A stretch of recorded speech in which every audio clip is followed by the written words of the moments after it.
Welcome back, everybody. You're with us here on Cape Rugby TV. We're taking a look at, well, it's the third round. It's the third round, obviously, now, Renz, but it's not quite, for some teams who still have to play matches. We are, though, in the third round of the league. We've still got a long way to go, though. Yeah, long way to go. A lot of teams probably, like we said, played their first game. So, yeah, 13 games left, so the season is still long. What do you look at, Morgs, from a coaching perspective in terms of player management?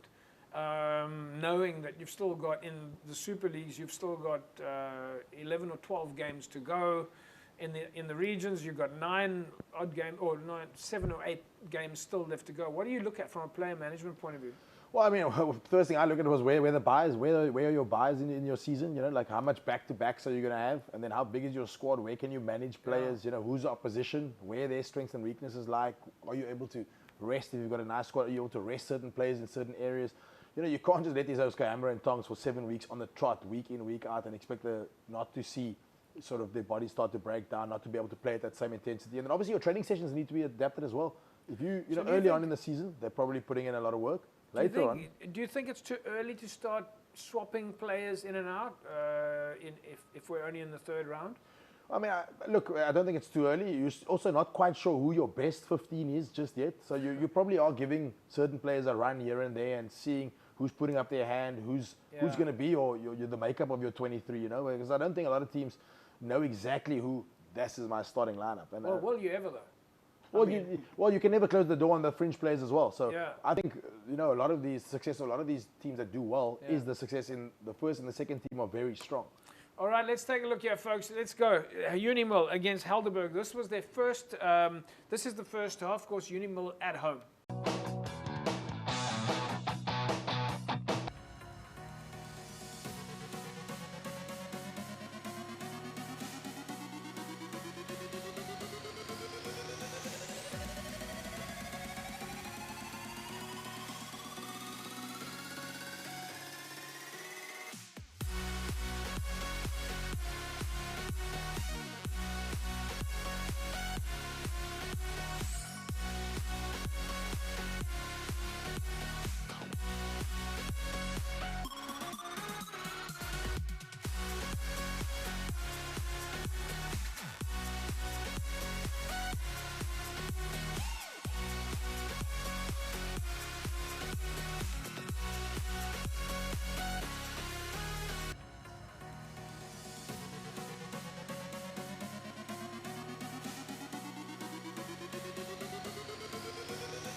All right, there we go. Half-time, Helderberg leading 26 points to 15. Yeah, I don't really know where to go with this one, but what I'm looking at is looks like pretty decent rugby. Yeah, I mean, stark contrast to what we saw against SK and Villages, if I'm honest. But still a very surprising result for me. 26 points in the first half is leaking a fair amount. Yeah. Renz? Yeah, just looking at the teams, you know, both teams coming off a good win I think last week or a few weeks ago. So yeah, it's always going to be a tough one. And looking at the score there, it's still tight. Anything can still happen in the second half. All right. Well, let's take a look at the second half. This is Uni-Mil Helderberg continued.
Right, there we go. A win for Helderberg away. Final result then, 50 points to 27.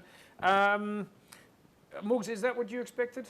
Maybe not? No, it's definitely not what I expected, James. I'm so used to, Uni-Mil being quite a powerhouse, but conceding 50 points this early on in the season, I think they're going to have their work cut out for them. Obviously they're all, again, like I've said, all these clubs go through it. They're going through transition. Ish is now director of rugby. I think Gareth has come on as the head coach. So it's no secret that they know where they are at, but they're going to have a lot of work to do between now and come week 5, 6, and 7, I suppose. Rens, bit of a dip for Uni-Mil after last week's result. Yeah, look, it's obviously for me. I feel it's very early, in the season. Sometimes you do get those, unfortunately for them, it's a big loss. And sometimes these big numbers can count against you in the latter stage of the season, as you said. So those bonus points or those points against can count a lot against you coming to the top 6. All right, folks. Well, let's quickly take a look at the logs then as we have them in Super League A. This is very quickly. We'll come back to it. Durban is sitting at the top of the pile, followed by Helderberg. Then it's Villages, False Bay, Kuilsriver, and Van der Stel. Those are your top 6 at the moment. False Bay, of course, have got a game in hand, and Van der Stel also a game in hand if we're looking at it from a call it a top 6 perspective. Uni-Mil now sitting at number 7 on the log. And yes, UWC and SK Warmers got their first matches out of the way this past weekend. We're going to take a break, and then we will be taking a look at those matches there between False Bay and UWC. Back in a sec, don't go away.